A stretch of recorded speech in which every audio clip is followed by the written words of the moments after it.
بسم اللہ الرحمن الرحیم الحمد للہ رب العالمین والصلاة والسلام علی اشرف الانبیاء والمرسلین۔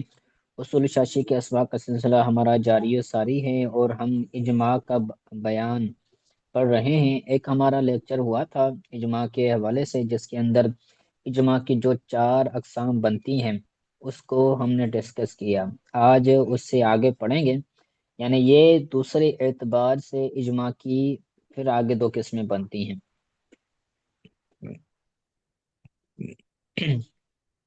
تو پڑھتے ہیں، کہتے ہیں ثم بعد ذالک الاجماع علی نوعین، اس کے بعد اجماع کی 2 قسمیں ہیں، یعنی یہ جو 4 قسمیں ہیں، ان 4 قسموں کے بعد پھر 2 قسمیں بنتی ہیں اجماع کی۔ الاجماع علی نوعین، اجماع کی 2 قسمیں ہیں۔ اس کا ترجمہ یوں بھی کر سکتے ہیں، الاجماع علی نوعین، اجماع 2 قسموں پر ہیں۔ تو یہ ایک خاصا ترجمہ لگ رہا ہے، آسان الفاظ میں اس کا ترجمہ یہ کرنا زیادہ بہتر ہے کہ اجماع کی 2 قسمیں ہیں، مرکب و غیر مرکب۔ ایک اجماع مرکب، دوسرا اجماع غیر مرکب۔ اجماع مرکب کی تعریف کرتے ہیں، کہتے ہیں فل مرکب مجتمع علیہ الاراء علی حکم الحادثۃ ما وجود الاختلاف فی العلت۔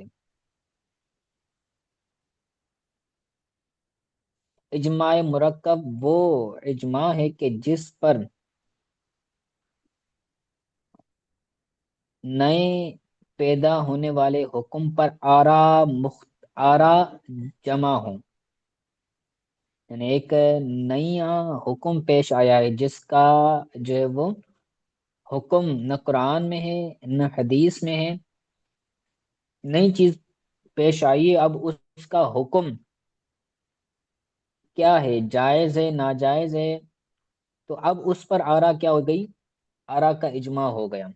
لیکن علت میں کیا ہے، اختلاف ہے، ما اختلاف ما وجود الاختلاف فی علت، علت میں اختلاف کے پائے جانے کے ساتھ، یعنی ایک ایسا مسئلہ ہے جو قرآن و حدیث کے اندر نہیں ہے، اب یہ مسئلہ پیش آیا، اب اس کا حکم کیا ہے، اس کا حکم علیحدہ سے لگے گا، اس میں تو سب کا اجماع ہے، آرا کیا ہے، آرا کا اجماع ہے، لیکن اس کی جو علت ہے اس علت میں بھی جو ہے وہ اجماع نہیں ہوگا، اس علت میں کیا ہوگا، اختلاف ہوگا۔ تو یہ اجماع مرکب کی تعریف تھی، اس کو مثال سے آپ دیکھیں گے تو آپ کو آسان الفاظ میں مزید سمجھ آ جائے گا۔ کہتے ہیں وہ مثال ہو الاجماع علی وجود الانتقاد عند القیء و مس المرأة، اس کی مثال وضو کا ٹوٹنا ہے، وضو کے ٹوٹنے پر اجماع ہے۔ انقداد کا مطلب ہے ختم ہونا، منعدم ہونا،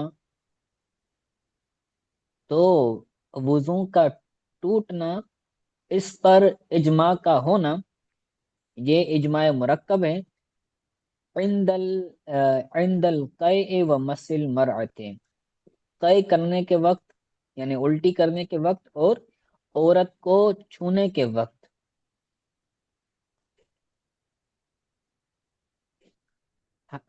جب الٹی ہو تو اس سے وضو ٹوٹے گا یا نہیں، اسی طرح عورت کو اگر چھوہا جائے، یعنی یہ واو بمانا ما ہے، یعنی جو الٹی ہے وہ الٹی بھی ہو رہی ہے اور ساتھ عورت کو مس بھی پایا جا رہا ہے، یعنی 2 علتیں جمع ہو رہی ہیں۔ مرکب کا مطلب کیا ہوتا ہے، کچھ چیزیں آپس میں جمع ہو جائیں، تو مرکب کا مطلب یہ کہ اس کے اندر ایک حکم کی 2 علتیں یا 2 سے زیادہ علتیں جمع ہوتی ہیں۔ اوپر لکھا ہوا ہے نا الاجماع المرکب من العلتین، یعنی وہ اجماع جو 2 علتوں سے مرکب ہوں۔ اب یہاں پر یہ جو اجماع ہے وہ ہے وضو کے پائے جانے پر، وضو کا ٹوٹنا ہے نا، اس ٹوٹنے کے پائے جانے پر، یعنی وضو ٹوٹ جائے گا۔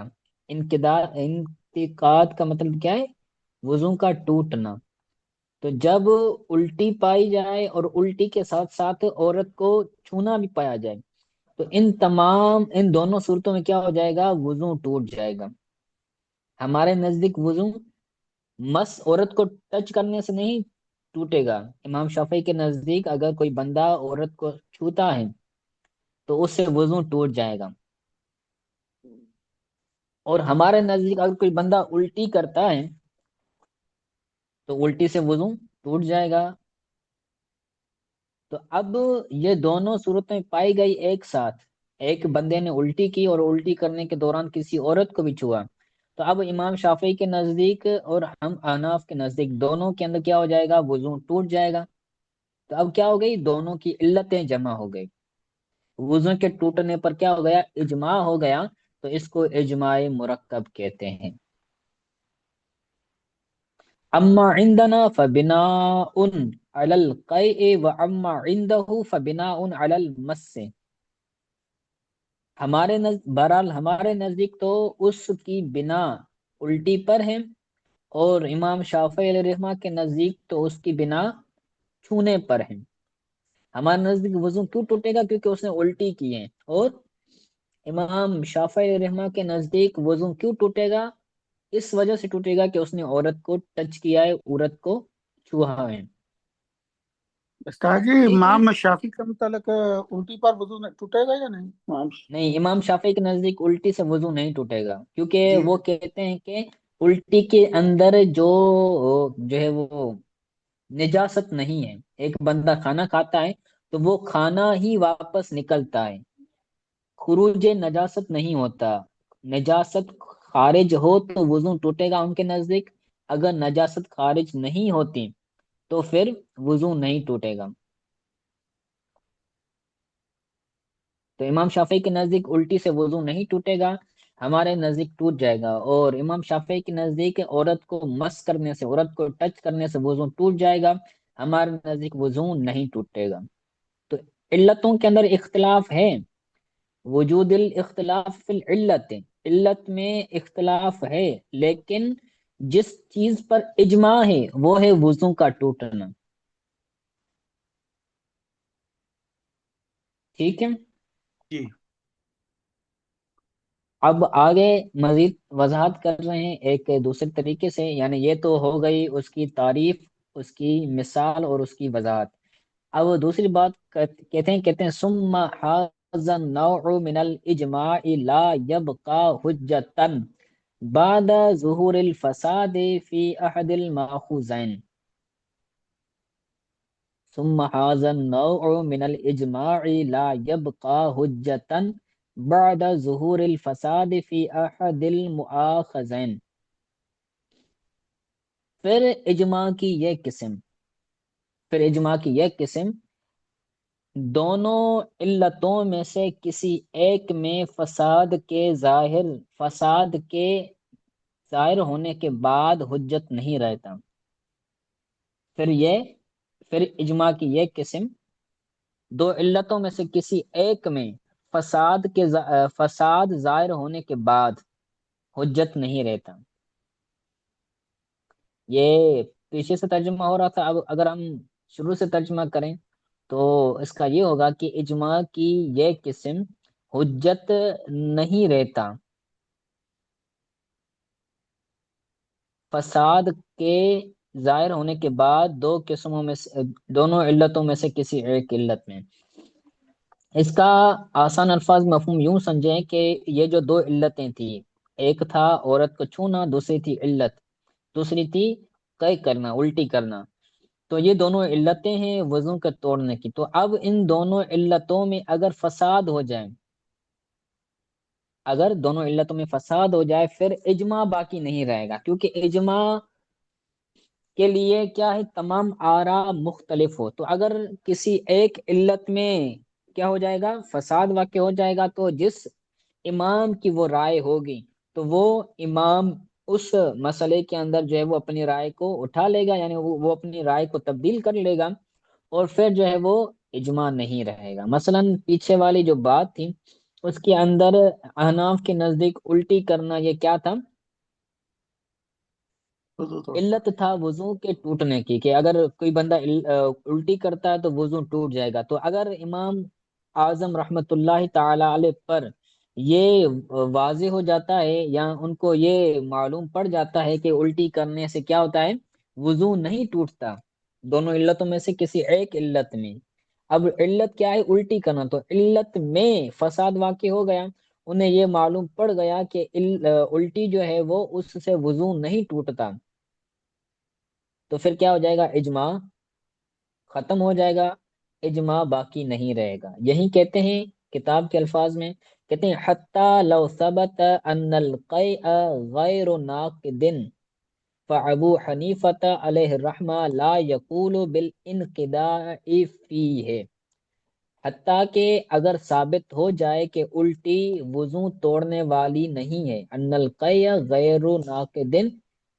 الٹی وضو توڑنے والی نہیں ہے، تو امام اعظم رحمت اللہ تعالی علیہ اس سے وضو کو توڑنے کا قول نہیں کہتے، لا یقول بالانقضاء فیہ، الٹی کے بارے میں وضو کو توڑنے کا قول نہیں کہتے کہ وہ الٹی کے ذریعے وضو ٹوٹ جائے گا۔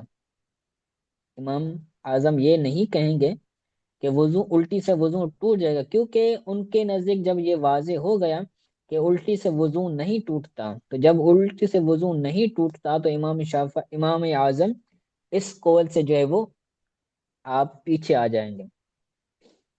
اسی طرح امام شافعی علیہ رحمہ کے بارے میں کہتے ہیں کہ وَلَوْ ثَبَتَ أَنَّ الْمَسَّ غَيْرُ نَاقِدٍ فَالشَّافِعِيُّ علیہ الرحمۃ لا يقول بالانقداد فیہ لفساد العلت التي بنا علیہ الحکم،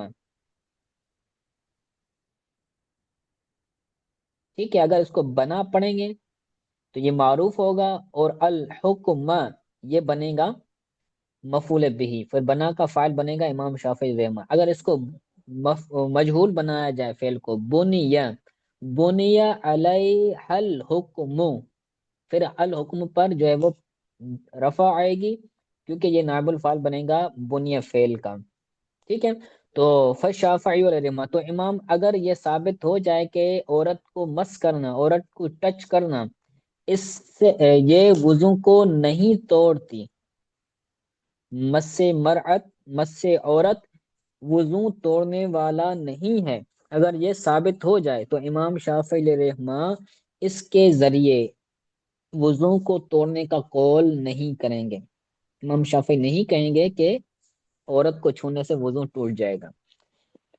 لفساد العلت التي بني علیہ الحکم، اس علت کے فاسد ہونے کی وجہ سے، اس علت کے فاسد ہونے کی وجہ سے کہ جس پر حکم کی بنیاد تھی، جس پر حکم کی بنیاد رکھی گئی تھی، اس علت کا ہی فساد پایا گیا ہے، اس علت کے اندر کیا ہو گیا ہے، فساد ہو گیا ہے، تو اب جو اجماع تھا انتقاد کا، وضو کے ٹوٹنے کا، تو اب وہ انقداد والا جو اجماع تھا وہ باقی نہیں رہے گا، کیونکہ انتقاد کی علت تھی مس عورت یا الٹی، تو جب الٹی جو ہے وہ کیا ہو گئی ہے، اس کے اندر دوسرا قول آ گیا ہے، یا مس عورت کے اندر جو دو ہے وہ دوسرا قول آ گیا ہے، تو اب علت کے اندر فساد آ گیا، تو علت اگر زائل ہو جائے تو اب حکم نہیں رہتا۔ ٹھیک ہے، سمجھ آ رہا ہے یہ باتیں؟ جی جی، لیکن یہ امام شافی رحمۃ اللہ حکم اٹھاتے نہیں ہیں اس میں، وہ نہیں تو نہیں، ان فرماتے کا ہیں یہ جو ہے وہ یہ لو کے ساتھ ذکر کیا نا، لو کا مطلب ہے کہ اگر، جی اگر، جی جی صحیح ان ہے۔ کے نزدیک ثابت شدہ بات ہے کہ عورت کو ٹچ کرنے سے بھی ہی جو ہے وہ وضو ٹوٹ جائے گا، اور ہمارا نزدیک پہ یہی حکم ہے کہ الٹی کرے گا تو اس کے اندر یہ ہے کہ الٹی اس کی منہ بھر پھر قید لگاتے ہیں، ٹھیک ہے۔ تو جی جی یہ ایک اضافی بات انہوں نے کر دی، اب دوسری بھی ایک اضافی بات کرتے ہیں اسی کے متعلق، کہتے ہیں والفساد متوہم، فی الطرفین لجواز ان یکون ابو حنیفۃ رحمہ اللہ مصیبا فی مسئلۃ المس مخطئا فی مسئلۃ القیء والفساد متوہم فی الطرفین، اور دونوں طرفوں میں فساد کا وہم ہے۔ ترجمہ آسان الفاظ میں یہی کریں گے، متوہم یعنی وہم ہے، دونوں طرفوں میں فساد کا وہم ہے۔ اب امام اعظم ابو حنیفہ رحمۃ اللہ تعالی علیہ کے نزدیک جو ہے وہ دو طرف آ گئے، ایک دو مسئلے آ گئے۔ ایک مسئلہ یہ کہ الٹی سے وضو ٹوٹ جائے گا، اور دوسرا مسئلہ یہ آیا کہ عورت کو مس کرنے سے وضو نہیں ٹوٹے گا۔ احناف کے نزدیک الٹی سے وضو ٹوٹ جائے گا، اور عورت کو ٹچ کرنے سے، عورت کو مس کرنے سے وضو نہیں ٹوٹے گا۔ تو یہ دو مسئلے آ گئے۔ تو اب ان دونوں طرفوں میں فساد ہے، فساد کا وہم ہے کہ ہو سکتا ہے جو کئی والا مسئلہ ہے اس کے اندر خطا ہو، اور ہو سکتا ہے کہ جو مس والا مسئلہ ہے اس کے اندر آپ جو ہے وہ مصیب ہوں۔ دونوں طرفوں میں فساد کا وہم ہے، کیوں؟ لجواز ان یکون ابو حنیفہ تھا، اس کا احتمال ہونے کے باوجود، جواز کا مطلب احتمال بھی کر سکتے ہیں، یہاں اس جواز کی وجہ سے، جواز کا مطلب ہے کہ احتمال ہے، ممکن ہے، امکان ہے کہ امام اعظم ابو حنیفہ مس والے مسئلے میں مصیب ہو، یعنی آپ کا یہ جو اجتہاد ہے اس کے اندر آپ درست ہوں کہ عورت کو مس کرنے سے وضو نہیں ٹوٹتا، اس کے اندر آپ ممکن ہے کہ درست ہوں، مخطئا فی مسئلۃ القیء، اور الٹی والے مسئلے میں مخطئ ہو، یعنی خطا کرنے والے ہو، خطا اجتہادی کرنے والے ہو، یہ ممکن ہے، دونوں کے اندر فساد ممکن ہے۔ والشافعی مصیبا فی مسئلۃ القیء مخطئا فی مسئلۃ المس، اور امام شافعی رحمۃ اللہ تعالی علیہ الٹی والے مسئلے میں درست ہوں، اور مس والے مسئلے میں خطا پر ہوں، خطا اجتہادی پر ہوں، تو یہ ممکن ہے، یہ وہم ہے۔ کیوں؟ کیونکہ امام کا جو قول ہے، امام کا جو اختلاف ہے، جو ان کا بیان ہے، تو یہ وحی الہی نہیں ہے، وہ علم جو ہوتا ہے وہ قطعی یقینی من کل الوجوہ نہیں ہوتا۔ جیسے قرآن کا علم قطعی ہے، حدیث کا علم قطعی ہے، جب وحی کا نزول ہو رہا تھا تو ہر چیز کا جو حکم تھا وہ قطعی تھا۔ اس کے بعد جو اب نیا مسئلہ پیش آ رہا ہے، اس کا حکم جو بیان کیا جا رہا ہے، جو ظاہراً قرآن و حدیث کے اندر ہمیں نہیں ملتا، تو اب اگر اس کا حکم بیان کریں گے، اور بیان کرنے والا کوئی مجتہد ہوگا، کوئی نبی نہیں ہوگا، تو اس میں جو ہے وہ فساد کا وہم ضرور ہوگا، اہتمام ضرور ہوگا۔ مصیبن کا استاجی کیا مطلب ہوا؟ مصیبن کا مطلب ہے درست۔ درست ہونا۔ تو یہ دونوں طرفوں میں کیا ہے؟ فساد کا وہم موجود ہے۔ اب آگے کہتے ہیں فلا یعدی هذا الى بناء وجود الاجماع، تو یہ یعنی دونوں طرفوں میں جو فساد کا وہم ہے، تو یہ اجماع کے پائے جانے کی طرف نہیں لے جائے گا۔ لا یعدا یعنی بناء وجود الاجماع علی الباطل، باطل پر اجماع کی بنا کرنا، اس کی طرف یہ نہیں لے جائے گا۔ کہ اگر کوئی بندہ یہ کہے کہ بھائی ہو سکتا ہے کہ بھائی امام شافعی رحمہ اس مسئلے کے اندر مصیب نہ ہو، یا ہو سکتا ہے کہ امام اعظم اس مسئلے کے اندر جو ہے وہ مصیب نہ ہو، تو یہ احتمال تو موجود ہے، یہ وہم تو موجود ہے۔ اگر کہنے والا بندہ یہ کہے کہ بھائی یہ وہم موجود ہے کہ دونوں جو ہے وہ مصیب نہ ہو، دونوں درست نہ ہو، تو اب اس بات پر اجماع کرنا کہ ان دونوں چیزوں سے وضو ٹوٹ جائے گا تو یہ اجماع علی الباطل ہے، ایسا کرنا لازم نہیں آئے گا۔ فلا یعدی ھذا، دونوں اجماع مرکب میں جو فساد کا وہم ہے، ھذا سے مراد ہے اجماع مرکب میں فساد کا وہم، تو اس وہم کی وجہ سے باطل پر اجماع کرنا، اس کی بنا کی طرف نہیں جایا جائے گا۔ کیوں؟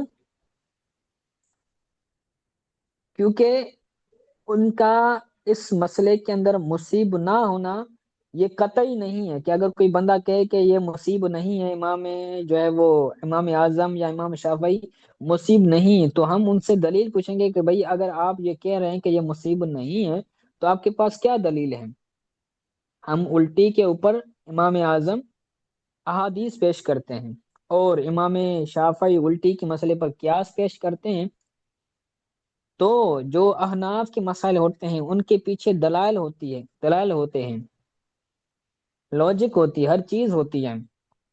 تو اب ہمارے دلائل، یعنی مصیب ہونے پر دلائل کا موجود ہونا پایا جائے کہ امام شافعی، امام اعظم مصیب ہیں، مسئلے کے اندر درست ہیں، اور ہم دلائل پیش کریں، احادیث پیش کریں، قیاس پیش کریں، اور کوئی بندہ آ کر یہ کہے کہ امام اعظم مصیب نہیں ہے اس مسئلے کے اندر، تو اور کوئی دلیل پیش نہ کرے اور وہ یہ کرے کہ یہ اجماع علی الباطل ہے، تو ہم اس کی بات کو تسلیم نہیں کریں گے، بغیر کسی دلیل کے، بغیر کسی سینس کے، بغیر اس کے کسی بات کے جو اعتماد والی بات ہو، اس کو چھوڑ کر ہم اس کی صرف بات کو لے کر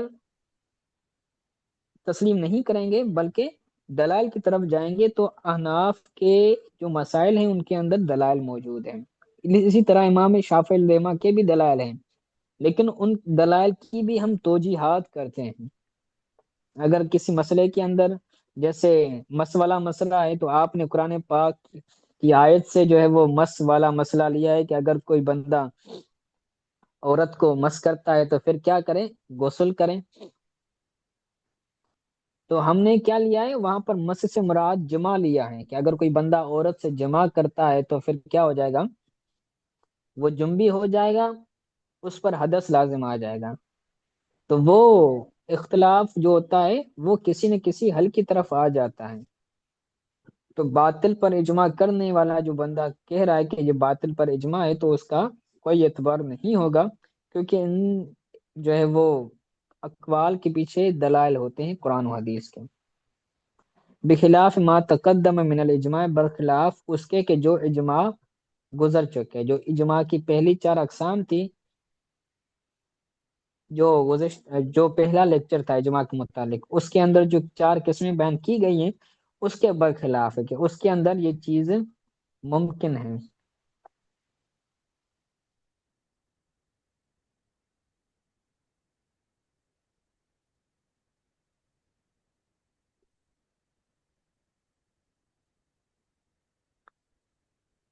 ٹھیک ہے، بخلاف ما تقدم من الاجماع، برخلاف اس کے کہ جو اجماع کی قسم پیچھے گزری۔ آگے کہتے ہیں فالحاصل انه جاز ارتفاع هذا الاجماع لظهور الفساد فيما بني هو عليه۔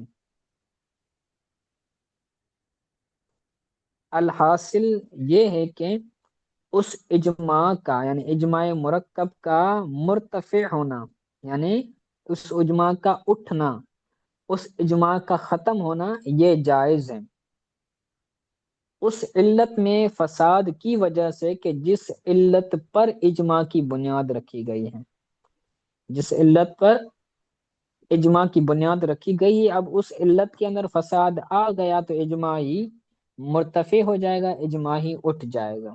آگے اس قاعدے کے اوپر پھر جو ہے وہ ایک تفریعات بیان کر رہے ہیں، مثالیں بیان کر رہے ہیں، تو انشاءاللہ تعالی وہ اگلے درس کے اندر پڑھیں گے۔ آج کے لیے اتنا کافی ہے۔ آج کے سبق کے حوالے سے اگر کوئی بات سمجھ نہیں آئی تو پوچھ لیں۔